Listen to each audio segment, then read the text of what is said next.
Pride Grand Prix 2000 finals took place on the 1st of May 2000 at the Tokyo Dome in Tokyo, Japan. We watched the opening round where the winning fighters qualified for the final bracket contested here tonight, and to open we are met with Mark Kerr's freshly shaven bald head, looking like The Rock. Looks like he could play the modern day Rock in a movie, but he tells us that this is the first time Pride is coming to America, and I assume he means via pay-per-view. Then Guy Mezger, then Gary Goodridge, Mark Coleman, Ken Shamrock tell us how extreme Pride is and to look out for them. We then get a highlight package of the fighters on the card tonight, including someone called Kenneth Shamrock. Who is that guy? But the music, the energy, the montage, this intro was great. I loved it. Proper fired up for this 5-hour extravaganza ahead of us. But we get to the unveiling of the ring. You know how much I love this. And, I mean, wait a minute. It's daytime in the Tokyo Dome? What?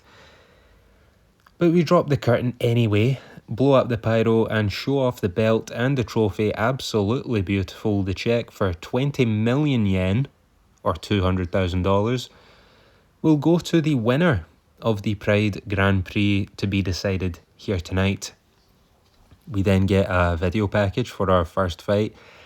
Sakuraba versus Gracie, which is cool. We skip the entrances and teleport to the ring. And when we arrive in the ring, there are now 3 guys in there, all masked up looking like Rey Mysterio. What is going on? And I'll mention this now.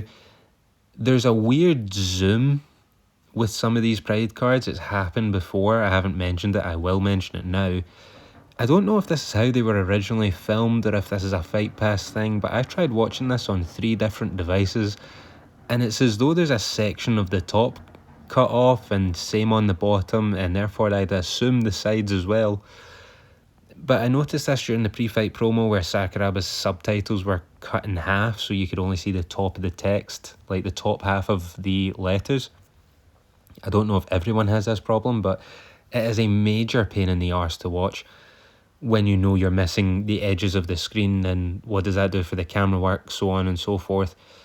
This is something that might seem like a small issue, but trying to review this and being able to fairly assess it as a complete pain in the arse because a chunk of the screen is missing when you add up all the sides together.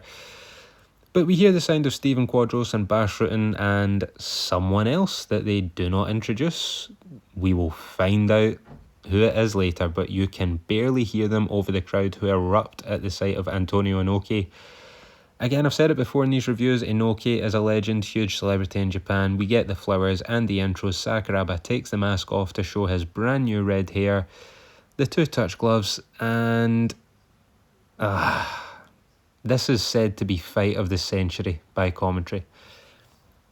And this is a massive fight. To be fair, Royce might not be my favourite, but his resume to an MMA fan, winning 3 tournaments, technically undefeated, even though Harold Howard at UFC 3 may have something to say about that, which is funny.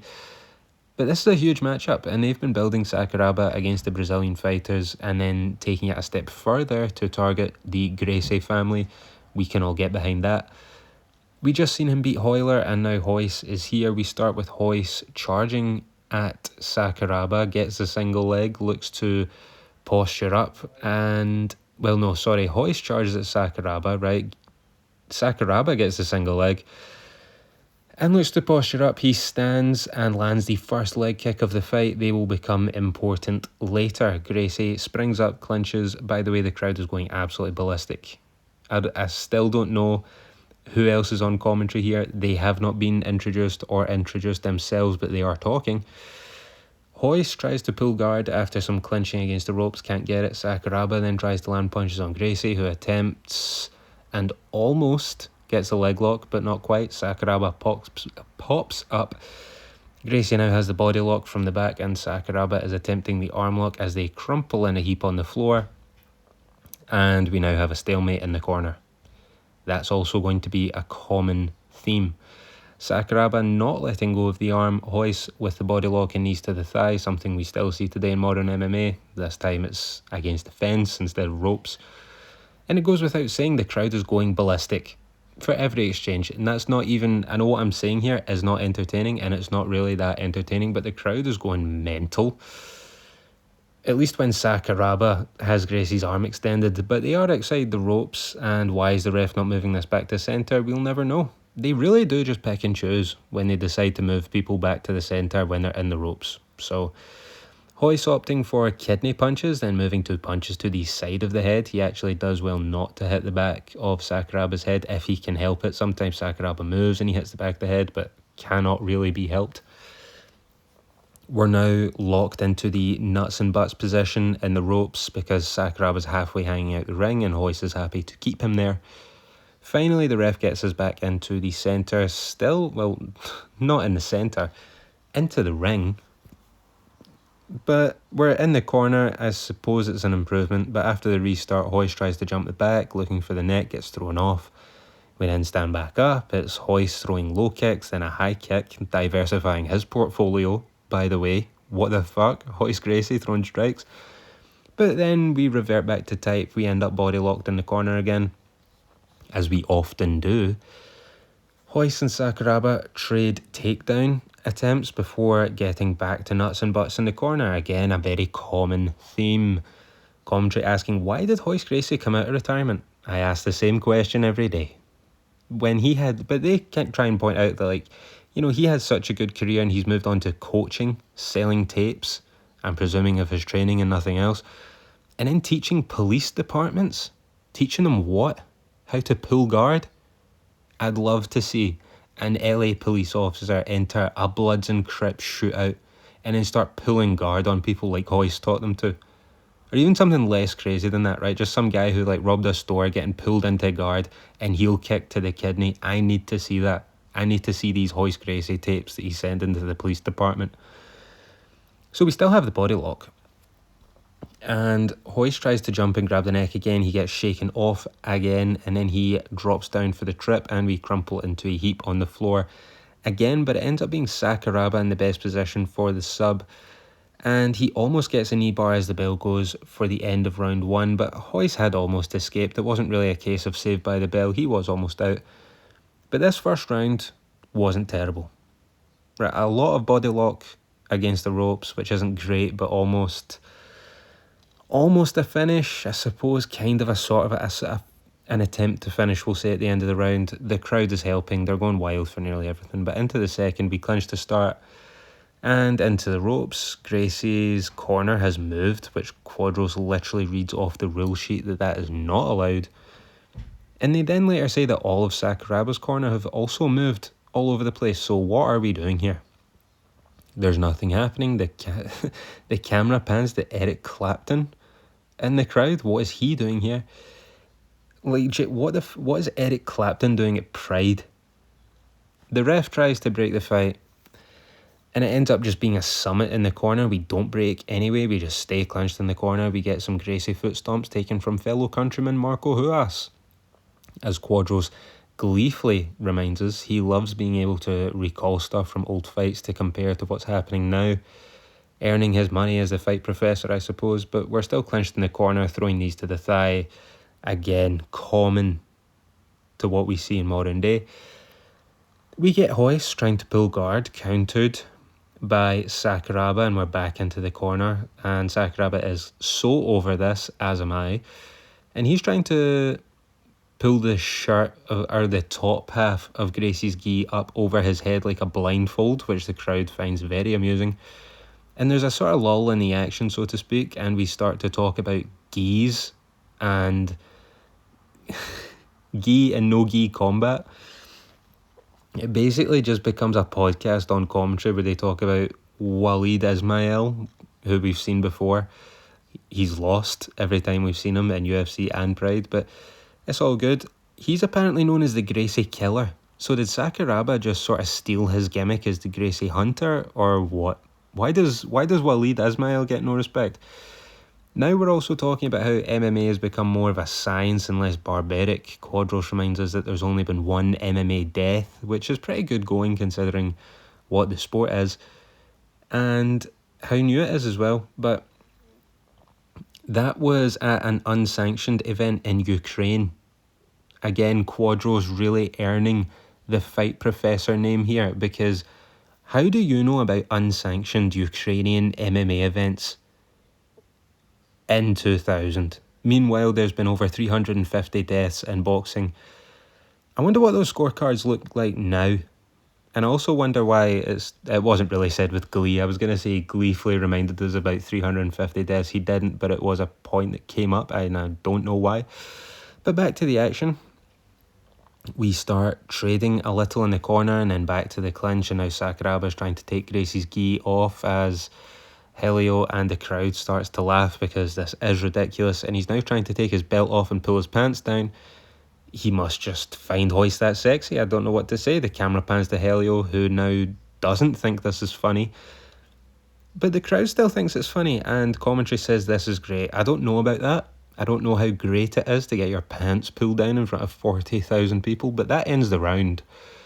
And in case I didn't mention it before, unlimited 15-minute rounds. There are no judges, so it doesn't matter who wins what round.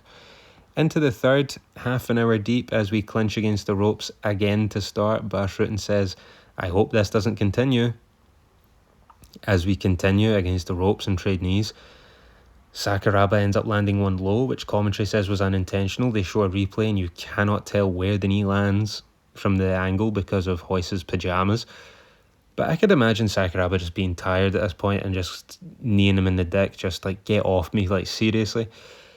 But Royce lands another low kick and another. Royce is kind of aggressive here, almost too aggressive as he stumbles over his own feet, and Sakuraba lands a little on the grounded opponent before we then stand back up. This fight has been well over half an hour and no damage has been done. And as I say that, Sakuraba lands his first low kick for a while.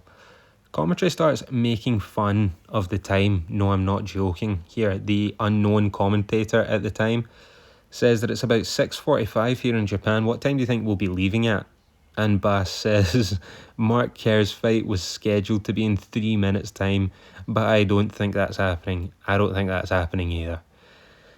So we're back to being clinched in the corner, as we often are, and it's, we've been here for a while before Sakuraba, out of nowhere, lands a 4-piece combo, drops Royce Gracie. Royce now lying on his back, lands multiple calf kicks.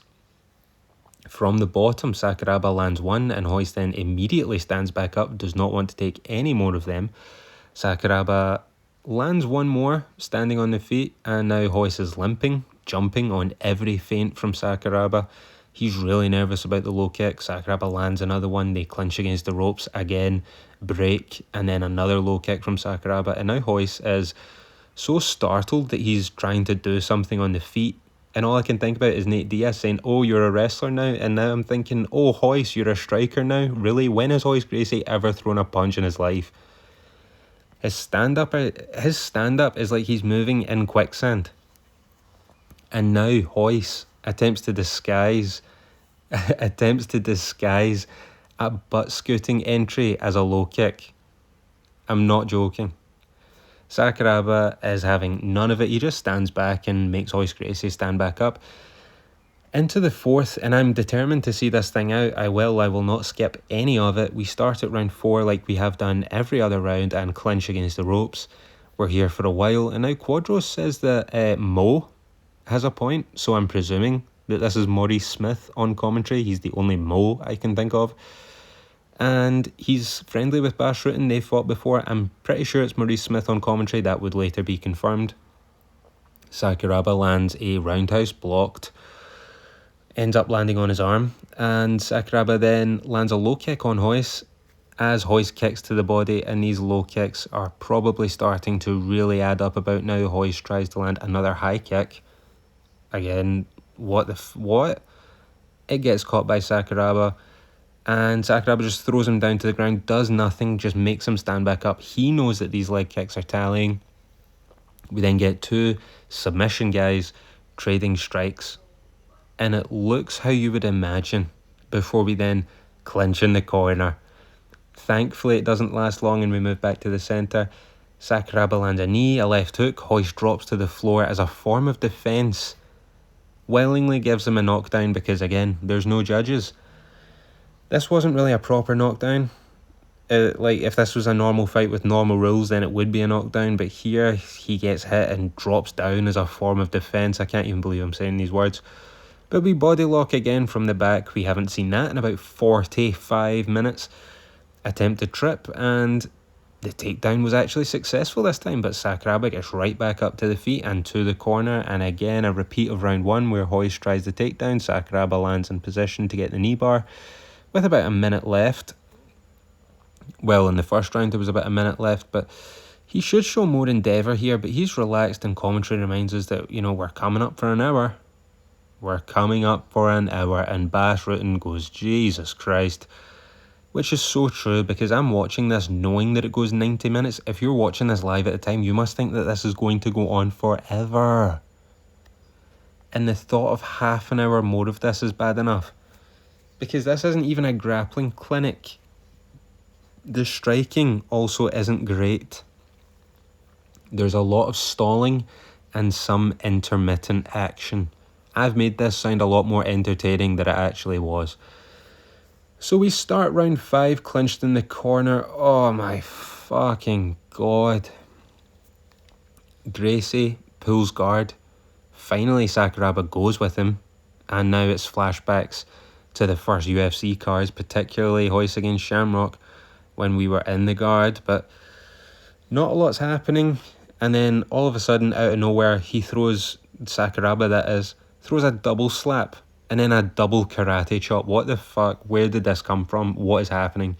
Sakuraba then ends up standing and pulling the gi up at the same time, which almost stacks Royce Gracie up on top of himself and allows Sakuraba to land some ground and pound. That was actually pretty creative and actually quite entertaining. Got a big reaction from the crowd. And Sakuraba has these moments where he does stuff that's really unorthodox. And it's never usually to finish a fight. I'm thinking of the big double stomps. But they add entertainment to the fight, and they definitely get the crowd up for it. And it's so much better than...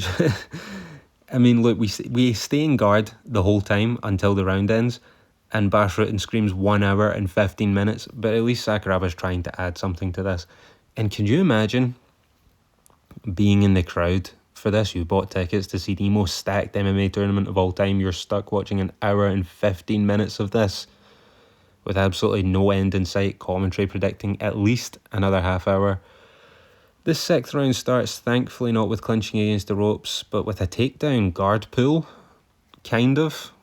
And we're into guard. We stay here for a while before they then stand back up. Sakuraba lands a couple leg kicks, which cause Royce to retreat all the way back to the other side of the ring, and this is the case for the rest of the round. Sakuraba landing leg kick after leg kick, Royce clinching against the ropes just to stop the onslaught. We then break after minutes of nothing, and it's actually Gracie on the offensive until he gets caught and thrown down. Sakuraba forces him to then stand back up to then land more leg kicks. Sakuraba now again knocks down Royce Gracie with a leg kick and spams them as he's on the floor, just like he done against Hoyler. And we're back to the feet, more low kicks and hands. Actually, he adds that to the repertoire, does Sakuraba. Gracie goes down and gets back up, eats more low kicks. Royce is now very wobbly on the feet, and that leg is compromised, folks. More leg kicks and another knockdown. And again, I'm throwing these things in as knockdowns because they would be in a standard fight. You can watch this and think, Royce just went down there to try and like protect himself, again as a knockdown, as a form of defense.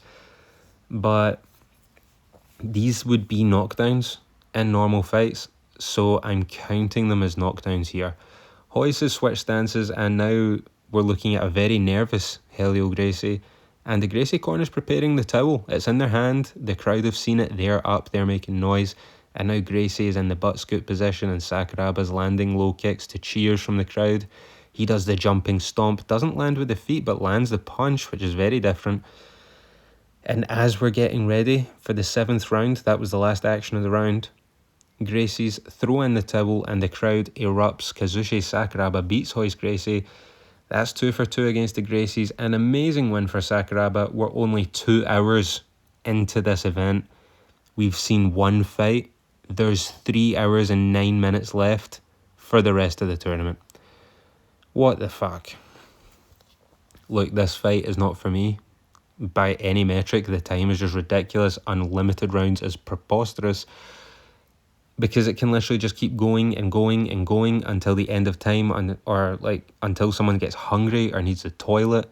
In terms of action, slow with a few moments. You know, we're talking a few moments, which is fine and more palatable in a 15-minute fight, 3 5-minute rounds, not an hour and a half long fight.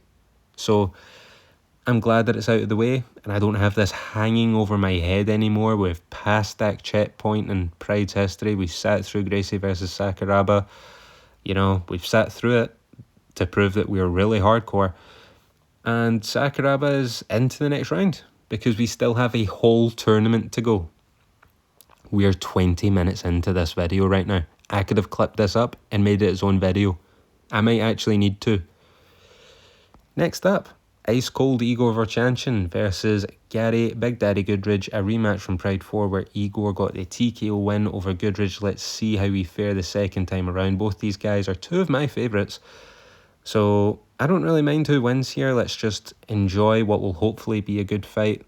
The rest of the fights will be 1 round, 15 minutes, thank God. Or will they? We'll get to that later. I would so much rather have 3 5-minute rounds, but beggars can't be choosers. I'll take anything other than unlimited rounds, which we'll revisit later. Slow to start, just sort of feeling each other out, low kicks and jabs. Igor throws the right and uses that to shoot, then just gives up on the takedown halfway through. I don't know why, but he did it. Another low kick by Igor, then another overhand right, which he loves. He throws that multiple times in the opening exchanges. It helps, like, Goodridge keeps his hands low enough to where you can just keep spamming overhands, and Igor recognises this, so he just doesn't stop, and Goodridge doesn't change his defence, so it just keeps coming at him. Goodridge has also landed some decent stuff, to be fair to him, the best of which probably a knee to the body. Igor lands a knee, unfortunately, to the testicles of Big Daddy, which is a sentence I never thought I would say. And then we get a short break because Goodridge broke the cup, or Igor broke the cup on Goodridge.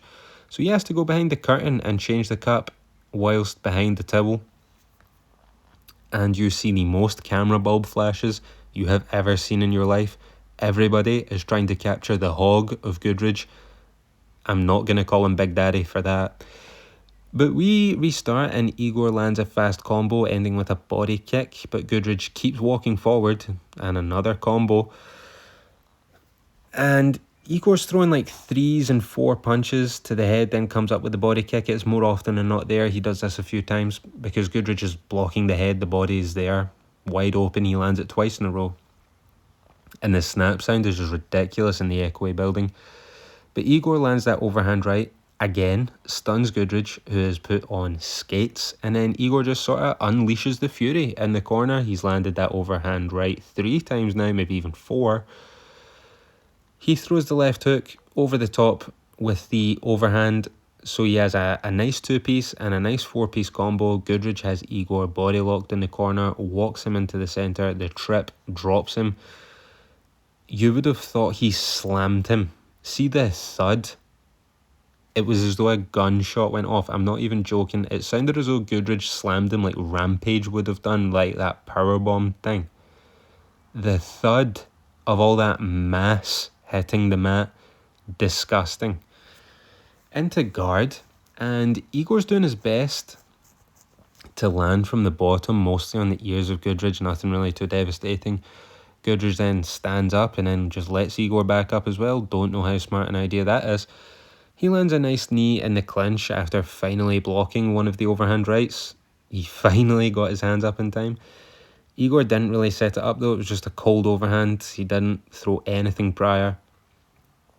And Goodridge actually starting to build a little bit of momentum here because he actually beats Igor to the left hook. They throw them both at the same time. Goodridge lands faster. And then he falls victim to the overhand right again. And another body kick from Igor, who at this point, again, I'll reiterate, spamming the overhand rights. It's every exchange now. It's all he's throwing. And he then drops Gary Goodridge with an overhand right. What else would you expect? And the fight is stopped right here. Gary looked pretty tired by the end. He was building some momentum, but it was almost like a Hail Mary, a last hurrah, as they say. He looked really tired at the end. And to be fair, it kind of looked like a matter of time. He was building into it, but you could tell it was sort of like a last-ditch effort. 2 minutes and 14 seconds is the time, to be exact, that Igor finished Goodridge. I cannot believe the number of overhand rights that he managed to throw. It might be a record all time. Like, not only that were thrown, but also actually landed. In the replay, it looked kind of like a slip from Goodridge that caused him to fall over, but it was so comical, like the way he fell. You had to look at it and go, yeah, he's done. Because, like, it's not even just that, oh, he knocked him that hard that he ended up running to the other side of the ring, slipping and falling over. He's wobbled, he's all this and that, and tired on top of it. It was a matter of time before he was done, in my opinion. But it was a decently entertaining fight. Next up we have Akira Shoji, who this time it's okay he made the card because he actually qualified for it, so it's not completely ridiculous that he gets booked again, even though I will mention he's been on every single card. He's up against Mark Coleman, who's training with Pat Miletic, so we'll see how Miletic has made Coleman improve his game, or if he has been able to improve his game. We get an entrance for Coleman coming up from the ground, and now we have confirmation that Maurice Smith is the man on commentary because Quadros asked him about the time that they fought, so that's nice to know that it is indeed Maurice Smith. I don't know why we have entrances sometimes but not for others. I don't know if it's because of the music that's used, if licensing fucks up the entrances, because Shoji's already in the ring. No entrance for him, so I have no idea what's happening with that. Shoji opens up with a leg kick and Coleman eats it. And it's right here that the size discrepancy is now all of a sudden so noticeable, so apparent. It's the only thing I can pay attention to.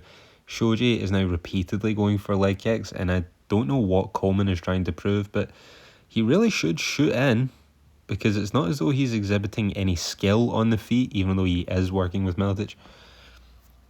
And as I say that, Coleman gets a takedown. The referee stops the fight. The referee taps Coleman and he replies with an exacerbated "What?" And then the referee tries to mime what happened because he doesn't speak English. Coleman just keeps yelling "What?" in this echoey building, which makes it even funnier. He stands up, he starts screaming "Bullshit! Bullshit!" Pure unfiltered roid rage. To be fair to him, I didn't even see anything illegal. Okay, Shoji gets up and starts holding his back. They try and say it's a low blow. I don't know. You can see the referee tried to stop the fight before the takedown, so we restart on the feet instead of in the guard. Coleman gets the takedown after the restart, and it turns into vintage hammer. Top tier hammer maxing. He doesn't even try and pass guard. He just spams body shots, charges up big strikes to the head. Vintage Coleman. I'm worried about him gassing out though. In UFC tournaments, he had those wrapped up before the final because he'd already won so early. When it got to the final, at least at UFC 10, he had a lot less fight time than Don Fry. At UFC 11, it was just a walkover because everyone else had gotten beaten up. And he won, again, quickly without injury. So this will be interesting to see how the gas tank holds up, because that was a problem for him even outside of tournaments against Maurice Smith and against Pete Williams. But we get back to the feet and Coleman keeps him pressed in the corner. We're here again, of course, and then another takedown for more vintage hammer before Shoji then scrambles back to the feet. We get a couple nice uppercuts from Coleman, finally exhibiting some stand-up, but he's just far too big for Shoji. And Shoji isn't that good. Coleman's, say what you want about this style and how one note it is. He is good at that style and he knows how to hit that one note, and in turn, for this era, he is pretty good. He got beat by Smith, KO'd by Williams, contentious loss against Hizzo. I would have given it to Coleman, I think, and he threw the fight against Takada, so his losses aren't that bad when you take out the Takada mess. The Hizzo fight was close, and Hizzo's one of the best heavyweights on the planet at this time. So Shoji partially lands a spinning back kick and almost reverses a takedown from Coleman to end up on top of the hammer, but Coleman gets it back and we're locked into the corner. Yet again, common theme of the evening. So far we've only had 3 fights. And that's the end of this fight. Holy shit. Shoji takes a drink of water, spits it out, and it's just a stream of blood shooting out of his mouth. Absolutely disgusting. Coleman by unanimous decision. He advances to the next round. Nice show of sportsmanship from both men. Pretty boring, but that's just kind of how it goes. The last round, or the last first round fight, is Kazushi Fujita versus Stone Cold Steve Austin. Oh, whoops, sorry. That's bald Mark Kerr with hoop earrings. I love the red and white shorts for Kerr, but it's so weird to see him bald like that. Quadros reminds us that the top heavyweights in the world right now are Mark Kerr and Igor Vovchanchyn. See what I mean about Stone Cold Steve Austin? I think I said The Rock earlier as well. It could be either or. The goatee is just with the bald head. Why did you shave your head? But Quadros reminds us that him and Igor are the top heavyweights in the world right now, and kind of, yeah, to be honest, based on current form. Kerr takes the fight to the mat instantly, straight into guard. Just like the last fight, Fujita turns, tries to work his way back to the feet, not without eating some knees from Kerr. And this is not a DQ because 4 points are not on the ground. He only has his 2 knees. If he had his 2 hands on the floor as well, that would be a disqualification. Kerr goes for a takedown. Fujita sprawls, hits Kerr with a knee. Okay, hits Kerr with a knee, even though he's on all fours. This should be a disqualification, at least a yellow card. Commentary calls it out. Kerr even turns to the referee and says, "Here, what the fuck?" As he should do. This should have been a yellow card, at least, and restarted. Or just outright disqualification. But we go back to the feet anyway. Fujita swings. And he swings so hard, he slips and falls over, and he has... Kerr gets backside on Fujita again, as Fujita then works his way back up to feet. It's so funny when guys swing and actually fall over their own feet. Groin shot from Fujita, no yellow card. What is going on here with the rules? Seriously, don't let the rules get in the way of a fair fight. Fujita shoots, gets a single leg on Kerr, which was shocking to be fair to him. Fujita now has the backside on Kerr, and he's landing strikes on Kerr. And Kerr isn't moving. He just has his hands up to block. He looks unresponsive, like a coma patient. The ref should really think about stepping in here. I'm not joking. He's not moving. He's just eating shots. If Fujita had poured on the volume here, this would have been over. The shots were impactful enough, nowhere near enough volume. They were far too sporadic to actually end the fight. If he had landed more shots, it would have been called. But he's landing shots just here and there. Kerr still isn't moving, just armadillo style, curled up in a ball on the floor. He then halfway tries to get up, puts both hands on the floor, leaves his neck wide open. Couldn't make it any easier for Fujita to get it done. He still can't do it. Kerr's making it easy for him. Fujita now with knees to the body. He tries for the rear naked choke, and that almost just panics Kerr into getting back to the feet. Like, oh no, I need to get up now. Fujita just presses Kerr into the corner, holds the body lock. The camera pans to the crowd, comes back. Fujita is shooting on Kerr, and Kerr's grabbing the ropes to stay up. This is insane. And this is the opposite of what we've seen in early Pride, where people were holding the ropes so that Kerr didn't take them down. And now it's almost strange symbolism for the end of the Smashing Machine run and Mark Kerr's dominance, holding on to the ropes to not get taken down and being smashed with knees whilst hunched over on the floor. This is a shame, to be honest. This is, we know what this would lead to.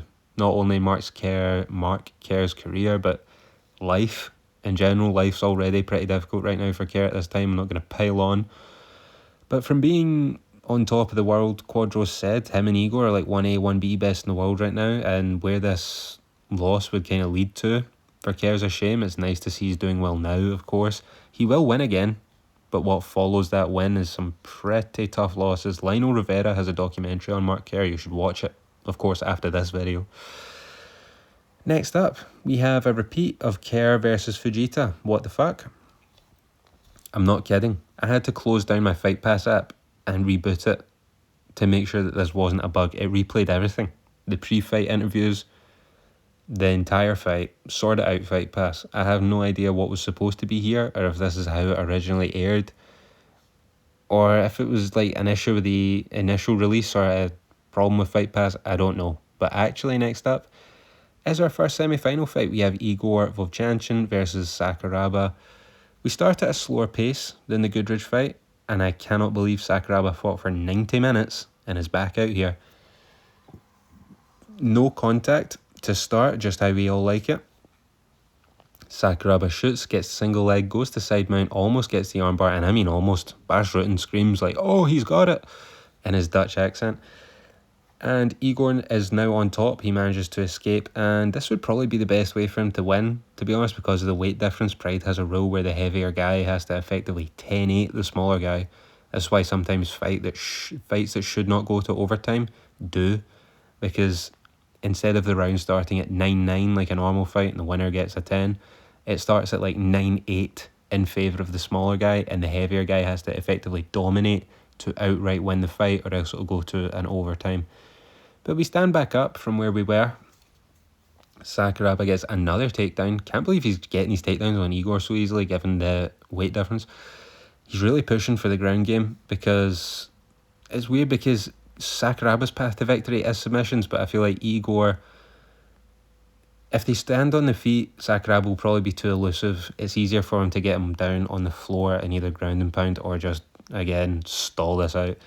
But Sakuraba stands whilst Igor lays on his back, and Sakuraba lands some nice body shots. He's always holding at least one of Igor's ankles. It's always as though he's cooking something. But he lets Igor up really easy. It actually looked kind of lazy, to be honest. I don't know what he was doing, but Igor gets up, suplexes the shit out of him, big slam, big thud, ground and pound coming from Igor. Sakuraba was doing well, and it's kind of like I forgot he just had a 90-minute fight before this, and then like an hour and a half break, which would feel like an eternity. So that would make you a little lazy and a little more sloppy because you are tired.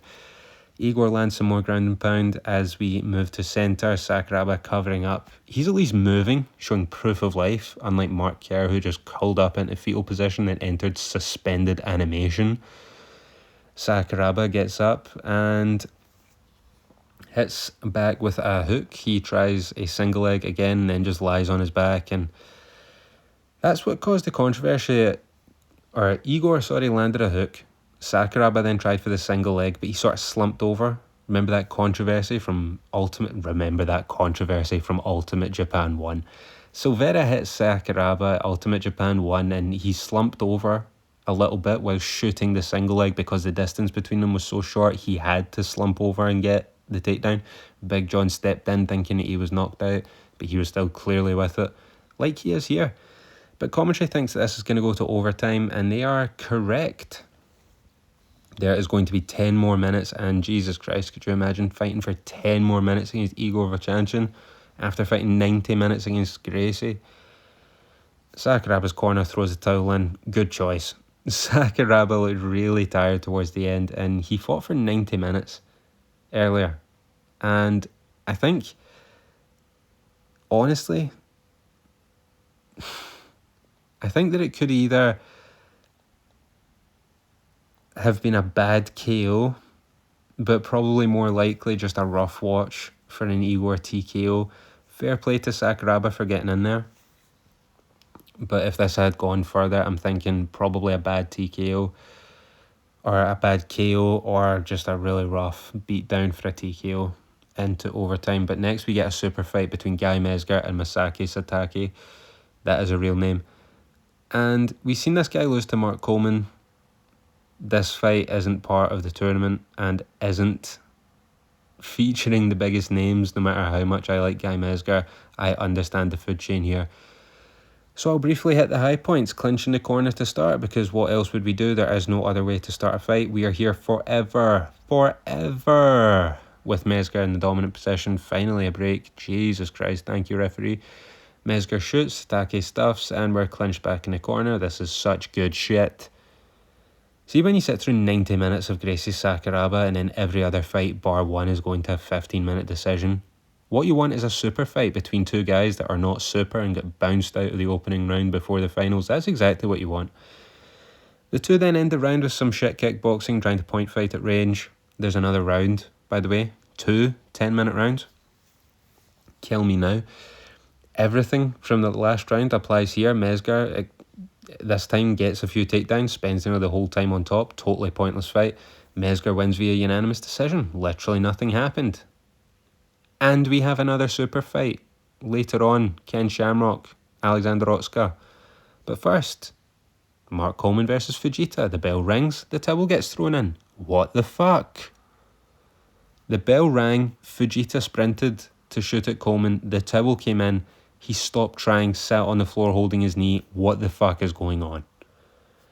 Next up, in his return to reality combat, no holds barred, mixed martial arts fighting. After 4 years, Ken Shamrock returns to MMA, not in the octagon, but in Pride. He's up against the Diet Butcher, Alexander Otsuka. They show a video from a local MMA show in California with a pretty decent crowd, to be fair. A lot of people in the San Jacinto area, where they shoot what feels like a staged angle from a pro wrestling event.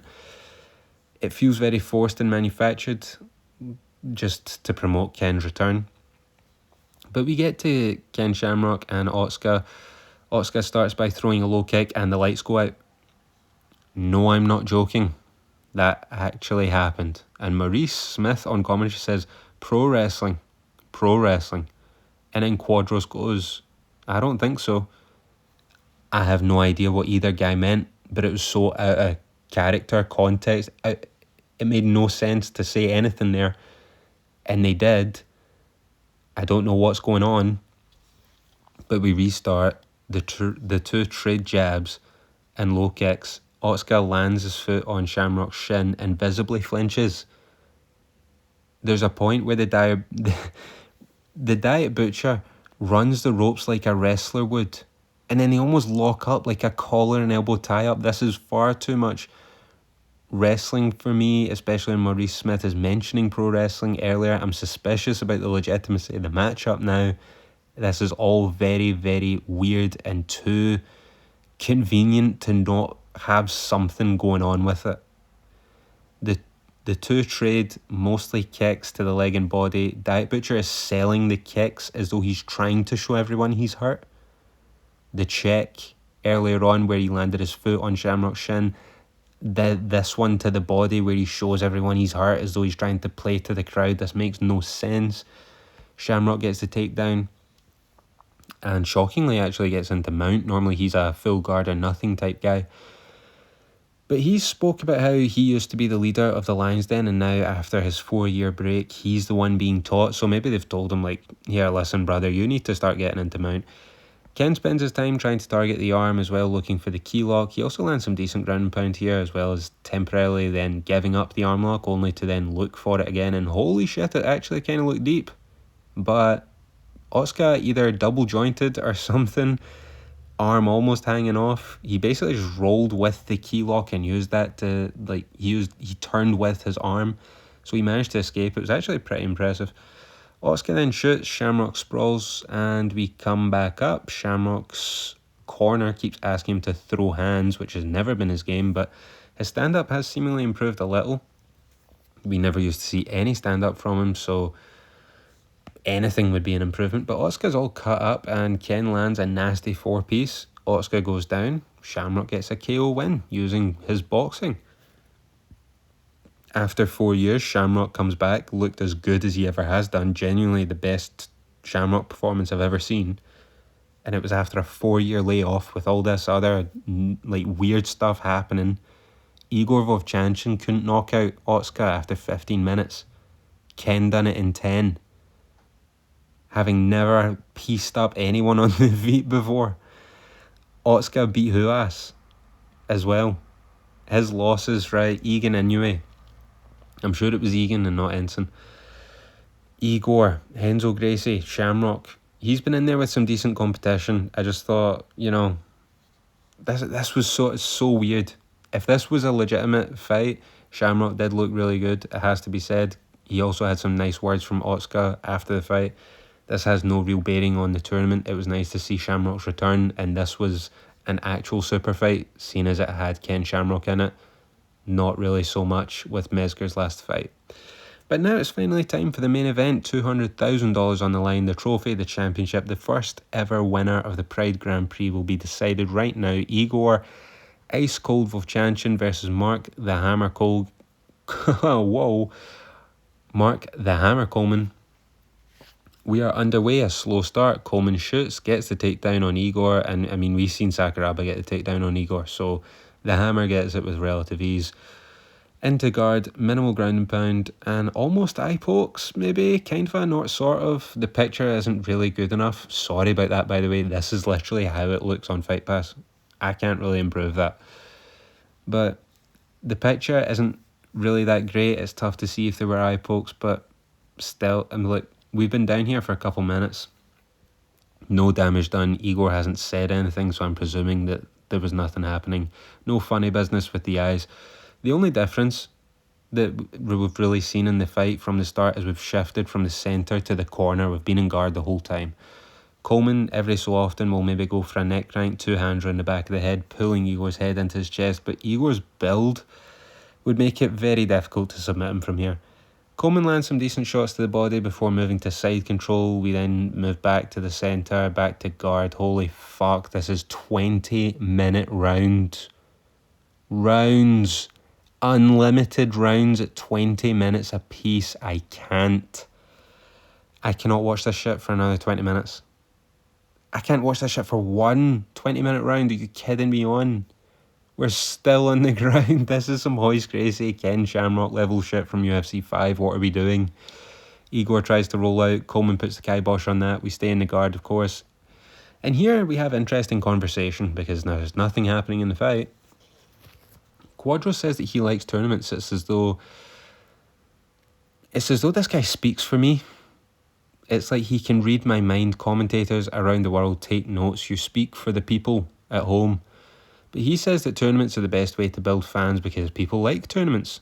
I agree. He says North American promotions. I wonder who he's talking about. They started off with tournaments and had a huge following. Now they don't do that and the following has diminished. I wonder why. True. Very true. Put Stephen Quadros in the Hall of Fame. GOAT commentator. And then Maurice Smith proves Quadros' point because Quadros says fans like tournaments. And then Smith says, I think fans like fighting. And the fighters like the one-off fights instead of tournaments. And then Quadros says, yeah, fighters might like the one-off tournaments, but one-off tournaments? They like the one-off fights, but fans like the one-off tournaments. And Maurice goes, yeah, they do. So thanks, Maurice. That was completely pointless. Thank you for your input. Just to agree with the factual information put in front of you. We're still on the mat, by the way. Some more ground and pound to the body for Coleman. And then we move into side control. The crowd is dead silent. The crowd then pans to Antonio Inoki sitting at ringside. And the crowd cheer, which I laughed at. They're not cheering for anything happening in here because nothing's happening. Some body shots in the ground and pound. It moves to Antonio Inoki and the people go, oh! Coleman now with the key lock attempt. It actually looked kind of close, but commentary isn't freaking out. So it looked like Coleman had the makings of the key lock here.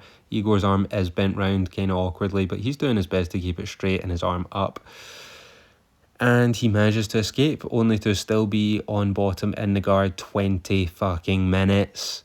20 minutes, unlimited rounds, utter visual poison. Mental poison, having to sit and watch it. Hanging from the ceiling fan territory is my notes right here. My notes literally read, utter visual poison, mental poison, hanging from the ceiling fan territory. Thank God the round mercifully ends. No decision. We're fighting to a finish. Into round 2, Coleman's hands are pretty high. Normally we see Coleman gas out at this point even when he's on top, and then the hands start to drop low, and then he falls victim to a high kick. That's been the pattern in his old fights. But his hands are still up here. His cardio's getting better. His training with Miletic clearly going well. He cuts off the ring, backs Igor into the corner and takes him down. It's now 11:15 p.m. in the It's now 11:15 p.m. in the Big Brother house. We've been here for 5 hours watching at home. God knows how long they've been sat in an uncomfortable chair in the Tokyo Dome. Coleman finds an unreal exploit for knees to the grounded opponent here. Coleman in the north-south position, Igor on his back, and Coleman is now landing some of the, I say the worst knees, they're actually the best knees, but what I mean by the worst knees I've ever seen is some really devastating knees. Igor is forced to tap out. He literally had no other option. This was some nasty stuff. And then Coleman tries to jump over the ropes like a UFC fighter would jump over the fence. Ropes are of course different from the fence. He slips and falls. He almost struggles to leave through the ropes, but he does eventually. He celebrates with the audience. He is so happy and excited. It's great to see, genuinely it is. It's brilliant from where he was to where he's at now. Igor also doesn't lose in this situation. He leaves with 50k. Mark Coleman leaves with the 200k jackpot, the belt, the trophy. From the brink, he comes back and completes the ultimate redemption. He fell off with the losses to Smith, Williams, Hizzo, being forced to throw a fight against Takada just to get booked. The guy was in the proper pits of despair. This shows real character. Real fight to pull it out of the fire and complete the first redemption, the first resurrection in MMA. Congrats to Mark Coleman, the winner of the first Pride FC Grand Prix. He gets the belt and Antonio Inoki presents him with the trophy. This is amazing, right? I love this. Great to see Coleman pull it back to winning ways. And you think about Coleman's career, UFC 10 and 11 winner, first heavyweight champion, now the first Grand Prix winner in Pride. Incredible career. Igor gets his trophy and check. Sakuraba gets the same for third place. Igor gets 50k, Sakuraba gets 25, so will Fujita. Everybody celebrates and they all lived happily ever after. We sign off. Domo arigato and sayonara. That brings Pride FC 2000 Grand Prix finals to a close. Jesus Christ. Overall thoughts. Where to even begin? Gracie Sakuraba, just preposterous. Unlimited rounds, same thing goes for the main event. By the way, as well, unlimited rounds is ridiculous. At least our main event had a finish. But that's the kind of the Gracie way of it. They aren't trying to finish the fight. They just want it to go on forever and you get bored, lose concentration and get subbed. Thankfully, Sakuraba found the kryptonite, just spam leg kicks. And it was nice to see Royce have to quit on the stool like that. But overall, I hated the fight. Of course, what else did you expect? It went 90 minutes. And didn't even end decisively. Gracie just said, I can't walk anymore and gave up. And I don't mean to be harsh on the Gracies, but why do we need special rules for you and not for everybody else? You know what I mean? It's a tournament. Everybody should be on an equal playing field. We shouldn't just be altering the rules in one fight just to suit you. Let's stick with Sakuraba. He fought Igor after that. Igor getting the only KO of the night, of course, against Gary Goodridge. Fight of the night. Highlight of the night, and of course it's Gary Goodridge. It always is. But I was impressed Sakuraba managed to get some takedowns.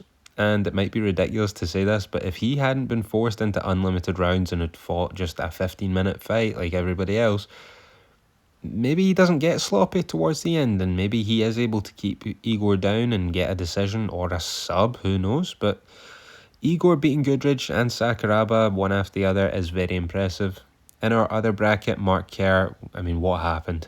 You know, after the first few minutes, it's as though his controller died. He disconnected from the server. He was just stuck blocking on the floor. Referee could have stopped it, I think, personally, but it went to a decision. It's a shame for Kerr. I don't want to harp on it too much. We know the story of where this goes and the mess that his life is in at this point. It's a shame, but come on. What is the deal with the Stone Cold Steve Austin look? Come on. This other side of the bracket is a bit of a mess, actually, now I look at it. Coleman beats Shoji because obviously he does, and then Fujita's corner throws the fight against Coleman after Fujita wanted to fight. Why was he allowed to go out there in the first place then? Because he seemed to accept the towel being thrown in, so why are you out there? Coleman skates through to the final. And by the way, Vanderlei Silva won an alternate fight during the opening round.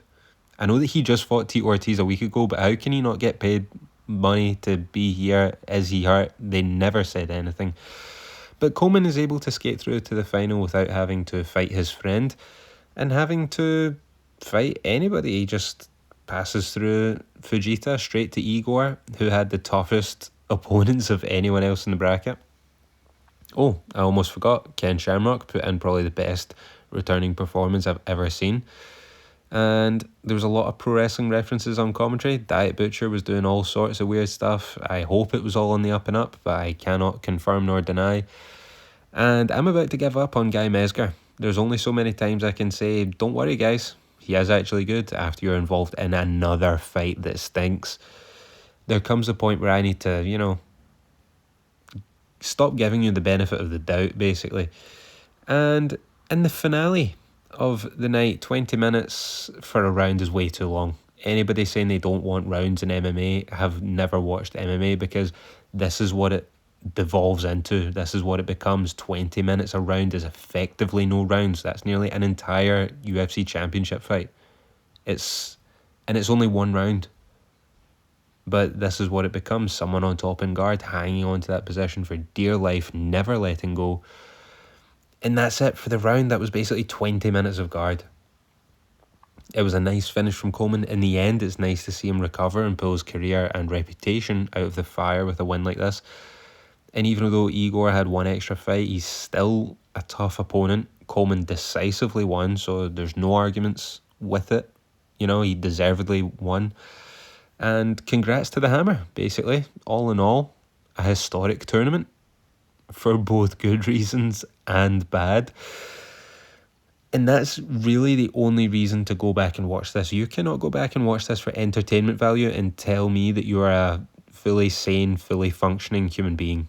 You cannot tell me that you are a fully sentient human being if you go back and watch this for pure entertainment purposes. You need to be checked into an institution. But the only reason I would go back and watch this, if you are making a YouTube video and you need to comment on it. Again, the only two reasons, historical purposes, if you're genuinely just that interested in the history of the sport, or you are making your YouTube video and you need to comment on it. That's the only two reasons you're watching this. 5 hours, way, way, way, way, way too long. If I need a catheter, if I need to wear a catheter to watch it all in one go, it's far too long. Unlimited rounds can get in the bin. And finally, congratulations to Mark Coleman yet again, pulling his career out of the fire. The Hammer's redemption arc is complete. We'll see how he fares at our next event. He won't be there, but we will see him again soon. That is it for the Pride Grand Prix 2000 finals. Next time we will be looking at Pride FC number 9, titled New Blood, featuring the return, funnily enough, at New Blood we have returning stars Vitor Belfort. After his hiatus from the sport, Gary Goodridge is back alongside Igor Vovchanchyn and Carlos Newton. He's back, thank goodness. It's been way too long. So there's enough to be excited about for that event. And we'll see if it lives up to the bill. Until next time, I will see you all later.